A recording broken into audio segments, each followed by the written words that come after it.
want you to imagine a book that holds the key to unlocking all the answers to your questions. This book is the key to unlocking your inner strength, your confidence, how you show up in the world as your best self ever. These are the 5 lessons in 5 minutes based on my favorite book ever, The Mountain Is You by Brianna Weiss. The Mountain Is You is all about climbing a mountain. It's about getting up there, using every struggle as like a stepping stone to get to your next and bigger struggle. The premise is so simple yet so profound. It's basically talking about how you are climbing this mountain and it's tough, it's hard, but once you reach to the top and you look back, everything will be worth it. All the struggles that you've been through, you've overcome. It's basically you're the mountain and the mountain is you. Am I right? Number 1 is about embracing your pain. All of us have some sort of pain inside us, but we are so uncomfortable with it. We don't want to sit with our pain and be familiar with it, understand it. What we often do is that we tend to avoid our pain by distracting ourselves, by pushing it down, not thinking about it. But guess what? The best way to embrace your pain is to overcome it.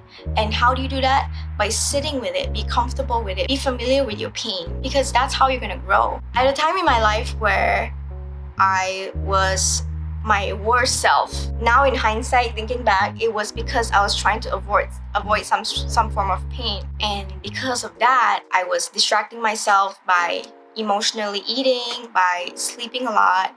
And I realized that that was a form of avoiding my pain. But once I was able to sit through it, cry through it, think about it a lot, I know it's painful, but once you sit through it, trust me, it will go away. It will feel better. And one day in the future, you look back and you're like, you don't even think about your pain anymore, you know? So just keep in mind, embracing your pain. Lesson 2 is shifting your perspective. Usually negative. You want to shift your negative perspective, right? Looking at something bad that happened to you and think about, what's the silver lining there? What's something good that came out? For me, when I was let go of my job a long time ago, I thought it was the worst thing in the world, right? I mean, I'm sure you felt that before, what did I do? After a while, I was like, hey, this is something that I've wanted to do for a long time. I've been wanting to switch jobs or quit my job for a long time. I just didn't have the guts to do it. And finally, my perspective was shifted into, I really think that it's the universe answer to me. So instead of thinking, oh my God, I got let go, my perspective was shifted into, hey, this is what you're meant to do. Number 3 is self-compassion. I don't have self-compassion for myself for the longest time. I would talk so about myself, like you wouldn't believe. I would say the worst things.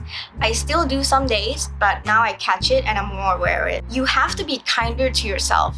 Like, seriously, because you wouldn't say that to a friend, right? You wouldn't tell your friend, oh my God, you're so lazy, you're procrastinating. All these things that you tell yourself, you would never tell someone else. So why are you doing that? Why are you doing that? Just stop. And next time, just catch yourself. Like, okay, for example, me in the morning, I look in the mirror, your hair messy, my breath stinks, my face just looks like I got punched, But you have to just still look at yourself and say, yo, you're gonna have a good day today because you're gonna keep all your promises to yourself and you're gonna just get done and be productive. That's how you should talk to yourself in the mirror every morning. Number 4 is unpacking baggage. So I'm sure all of us have some sort of baggage that we're carrying with us, either a baggage with your friend or your ex, or your family, or your boss, or your coworkers, whatever. There's some baggage there that, it just feels heavy.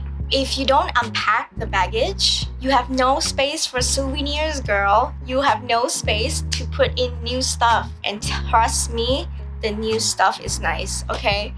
So you have to unpack in order to let new experiences in your life. You tell yourself that you're doing this for you and you're doing this to heal yourself because you are the most important thing in the world. Let that go. That's how I unpack my baggage. I think about the situation, painful, and I try to forgive myself. Tell yourself that this is not your fault. It's something that was out of your control, right? For you, your baggage is you need to take action and you need to do something to make it right. Then do that. That's how you unpack your baggage. For everyone is different. Feels like you're flying. Number 5 is that you have an inner strength that is so strong, that is so powerful that you don't even know it yet.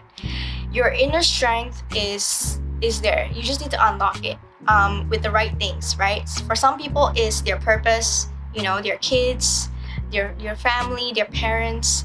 What is that purpose that gives you that inner strength, right? Your partner, maybe.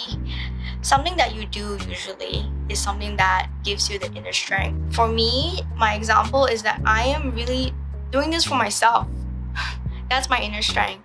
I'm doing this because I want to prove myself wrong, and I know I have so much more potential. I'm just gonna keep trying till I prove myself wrong. Also, another inner strength is a lot of people have this, especially people that do videos like this. They have an inner strength of wanting to help other people, right? That's their inner strength, that they kind of think about who they're helping. That's your inner strength that pulls them. So purpose again. So that's my favorite lessons from this book. Again, this book reignited my love for self-help books. Let me know if you like this video, and I'm trying to put myself out there and just do book reviews because I love reading books. That's it. If you like, cool. If not, okay.